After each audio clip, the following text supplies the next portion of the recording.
So this week we're moving into Curanderismo.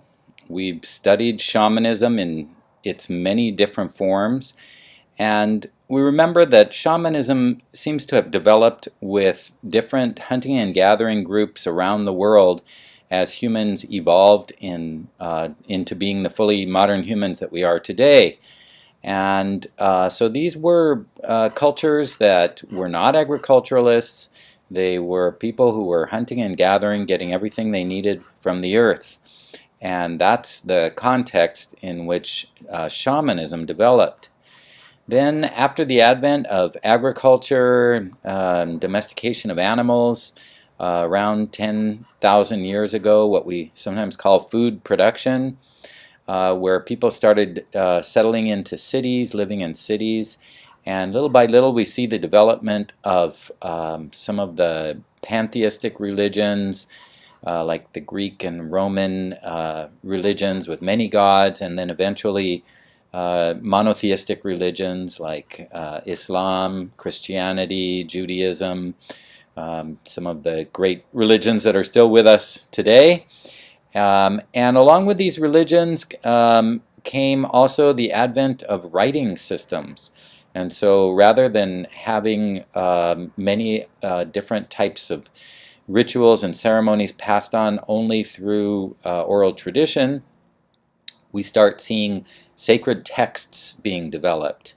The great texts that come along with these great religions starting several thousand years ago. Some of the earliest writings that we still have today are things like the Old Testament of the Bible, the Quran, the Vedas from Buddhist religion. And in these texts we see new ways of preserving and passing on and transmitting human knowledge. And so this adds a new layer to the earlier forms of healing and religious practice that we know of as shamanism. This new way of transmitting information and thinking about the world, and the idea of one great God, one single God, those ideas also are transformational in the world and spread around to places where formerly only hunting and gathering peoples lived. So naturally we see a layering of new ideas on top of shamanistic ideas. Generally the shamanistic ideas don't just disappear, but rather we see them being transformed and added to with many of these the ideas that come from the great religions. And a perfect case in point is what happens in the Americas as Columbus and other European explorers bring new ideas from Catholicism and layer those on top of the existing indigenous ways of thinking. And although in some cases the original indigenous ways of believing were completely wiped out due to genocides that happened throughout the continents and terrible plagues of diseases, in other places there was a transformation of existing indigenous ways of thinking.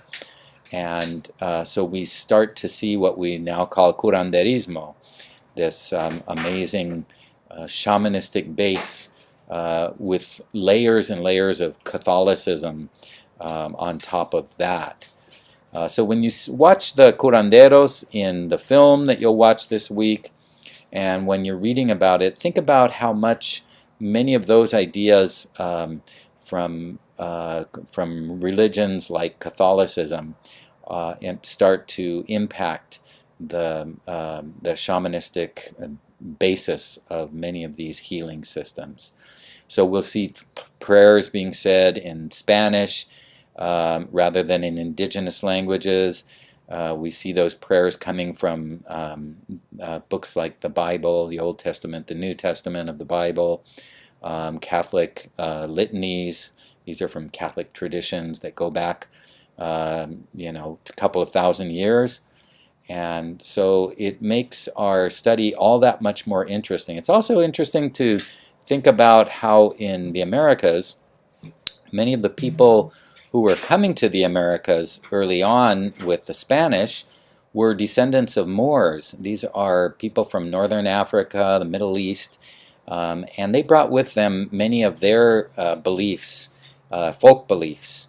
So things like the evil eye that we'll see in Curanderismo are shared with other cultures like those of the Middle East and even going over to India.